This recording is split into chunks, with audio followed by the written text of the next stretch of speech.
네, 오늘은 성령의 인도 16번째 시간으로 성령의 은사는 이라는 제목으로 공부하도록 하겠습니다. 주님을 오래 섬겨본 분들은 한 번쯤은 나도 성령 은사를 좀 받았으면 좋겠다 이런 생각을 해보았을 것입니다. 그래서 소위 성령 집회라는 곳도 가보고 하나님께 성령 은사를 좀 달라고 간절하게 기도도 해보았을 것입니다. 그런데 결론적으로 말하자면 이것은 성령의 은사에 대한 말씀이 없어서 생긴 일입니다. 여러분, 믿는 자들은 이미 다 성령의 은사를 받은 자들입니다. 왜 그런 줄 아십니까? 성령의 은사가 무엇입니까? 하나님께서 성령으로 말미암아 주신 선물인 것입니다. 그래서 믿는 우리가 성령을 따라 행하다 보면 자연스럽게 성령의 은사들은 나타나게 되는 것입니다. 마치 성령을 따라 행하다 보면 성령의 열매들이 자연스럽게 맺히듯이 말입니다. 그러므로 성령의 은사는 그것을 달라고 구할 필요가 없는 것입니다. 그러므로 만약 누가 자기가 기도하는 가운데 이러이러한 은사를 받았다고 하면서 그 받은 은사를 자랑하고 다닌다면 그는 잘못된 것입니다. 그것은 지금 다른 영으로 말미암은 것이기 때문입니다. 생각해 보십시오. 은사들을 주신 것은 그것을 통하여 그리스도를 자랑하라고 주신 것인데 그 받은 은사를 자랑한다. 이것 자체가 그가 받은 것이 다른 영으로 말미암은 것임을 증명하는 것입니다. 그럼에도 그렇게 기도하는 가운데 자기는 특별한 은사를 받았다고 하면서 사람들을 모아놓고 소위 영성 사역하는 자들이 얼마나 많은 줄 모릅니다. 정말 이런 자들, 이런 사역을 하는 것을 경계해야 되는 것입니다. 고린도전서 12장 7절에 보면 이런 말씀이 있습니다. 각 사람에게, 이게 중요해요. 각각의 사람들에게 성령을 나타내심은 유익하게 하려 하심이라. 여기 보면 각 사람, 즉 예수 믿고 구원받은 각각의 사람에게 성령을 나타내신다고 말씀하고 있습니다. 어떤 특별한 사람에게만이 아니고 말입니다. 여기 성령을 나타내신다는 말은 성령의 은사들을 나타내신다는 의미입니다. 그러니까 각각의 사람들에게, 믿는 각각의 사람들에게 하나님께서는 이미 성령 은사를 주신 거예요. 어떻게 할 때 그런다는 것입니까? 성령을 따라 행할 때 그렇게 하신다는 것입니다.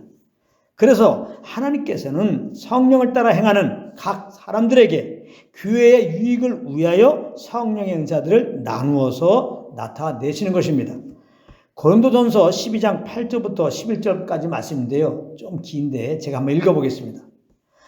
어떤 사람에게는 어떤 사람은 예수 믿은 자로서 성령께 순종하는, 이렇게 성령께 순종했더니 어떤 사람에게는 성령으로 말미암아 지혜의 말씀을, 어떤 사람에게는 같은 성령을 따라 지식의 말씀을, 다른 사람에게는 같은 성령으로 믿음을, 어떤 사람에게는 한 성령으로 병 고치는 은사를, 어떤 사람에게는 능력 행함을, 어떤 사람에게는 예언함을, 어떤 사람에게는 영들 분별함을, 다른 사람에게는 각종 방언 말함을, 어떤 사람에게는 방언을 통역함을 주시나니 이 모든 일은 같은 한 성령의 행하사 그의 뜻대로 각 사람에게 나누어 주시는 것이니라.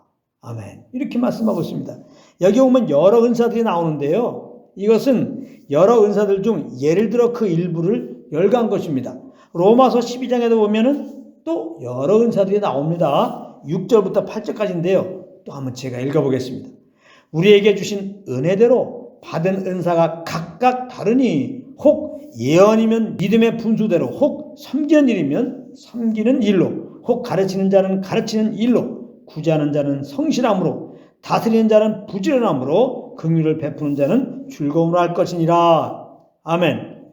우리가 교회에서 주님을 섬기다 보면 교회 가운데서 이런저런 것 하고 싶다라고 하는 소원함이 올라올 때가 있지 않습니까? 그것은 바로 하나님께서 그런 은사를 주셔서 그런 소원함이 올라온 것입니다. 그렇기 때문에 그럴 때는 망설이지 말고 성령을 따라 그 일을 하면 되는 것입니다. 그래서 그 일을 하게 되면 그게 하나님의 은사로 주님을 섬기는 거예요. 그러니까 성령의 인도함 따라 행하는 것이 곧 하나님이 주신 은사로 행하는 거예요. 할렐루야.